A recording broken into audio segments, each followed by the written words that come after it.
Chers amis, bonjour. Nous sommes le vendredi 19 juillet 2024. Il est 8h30. Quelques news de l'Arménie, de l'Artsakh et de la diaspora arménienne. Information importante.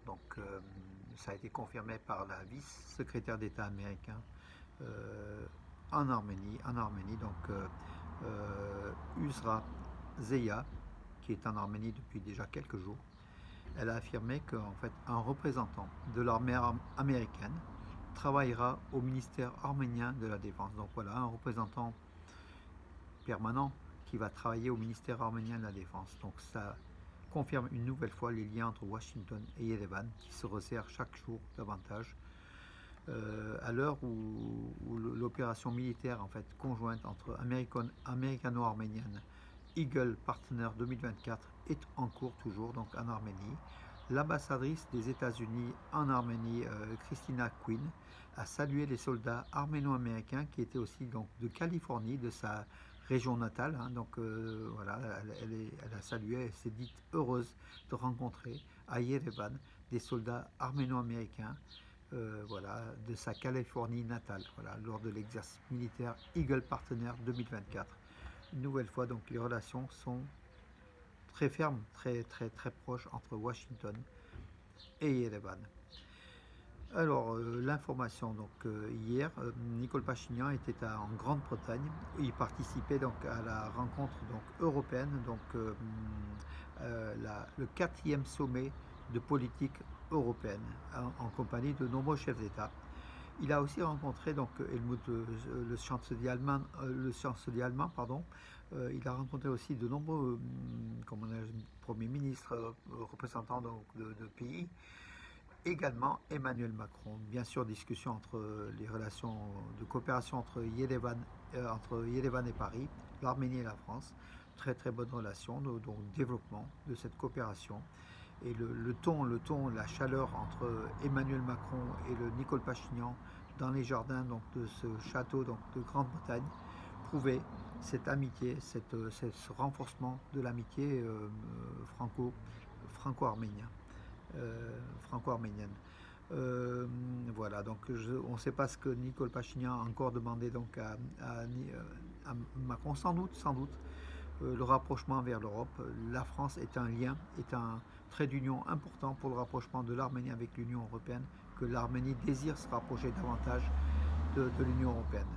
Donc lors de ce même sommet de Grande-Bretagne, l'Arménie qui a voulu demander par le ministère des Affaires étrangères, dans un communiqué, elle a affirmé que Yerevan souhaitait une rencontre avec Aliyev, entre Pachinian et Aliyev.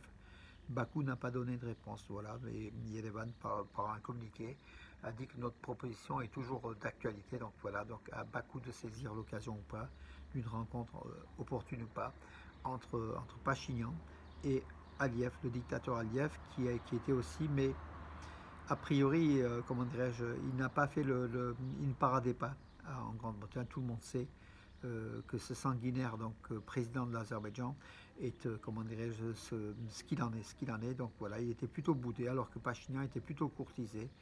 Ça montre aussi que les relations de l'Arménie, en très peu de temps, s'est rapprochée singulièrement de l'Union européenne, de l'Europe, et que l'Arménie est considérée comme un État faisant partie du club des démocraties européennes.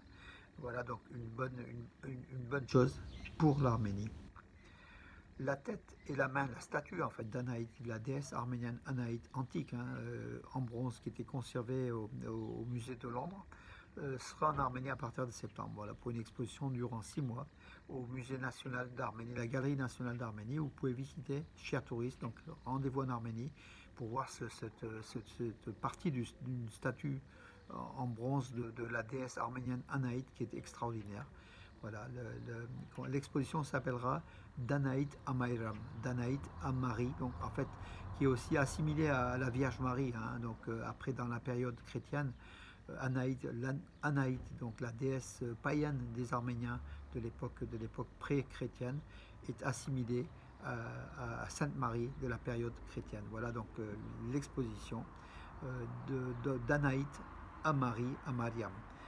Voilà, à visiter à Yerevan. Une raison de plus de vous rendre en Arménie, mes amis, en septembre, en octobre. Donc l'automne d'or en Arménie. Allez-y, ne vous gênez pas, il faut y aller en Arménie, mes amis. C'est un très très beau pays à visiter une nouvelle fois. Et puis visiter ses musées, visiter ses sites historiques, visiter son patrimoine culturel extraordinaire. Et puis surtout goûter à la cuisine arménienne.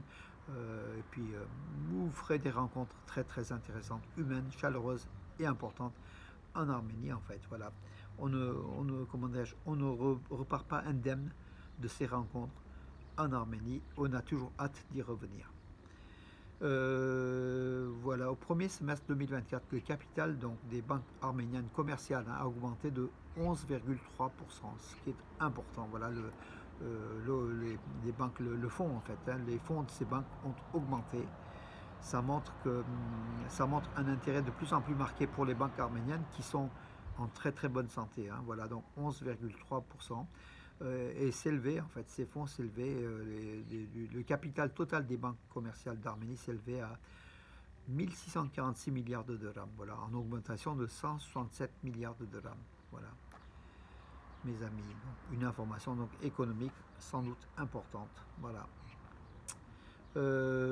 Quatre clubs d'Arménie sont au deuxième tour de l'UEFA Conference League. Donc hier soir, donc Urartu Yerevan s'est qualifié pour le deuxième tour de la Conference League. Également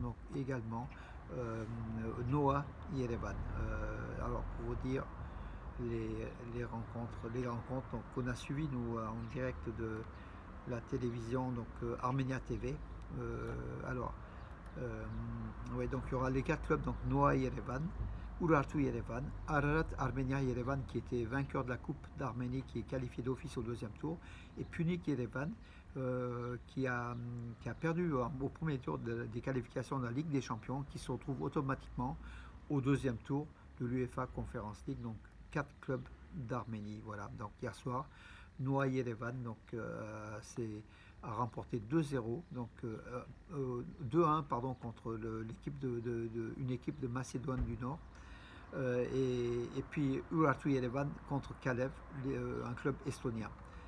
Voilà mes amis pour le sport, pour toute l'information en fait. Voilà, donc je vous ai dit, oui, l'Arménie qui est toujours 97e au classement de la FIFA, donc qui a dégradé d'un rang, qui était 96e le mois dernier, 97e aujourd'hui. À titre de comment dirais-je, l'Azerbaïdjan est 112e, voilà pour vous dire, la Géorgie dans 70e, 74e.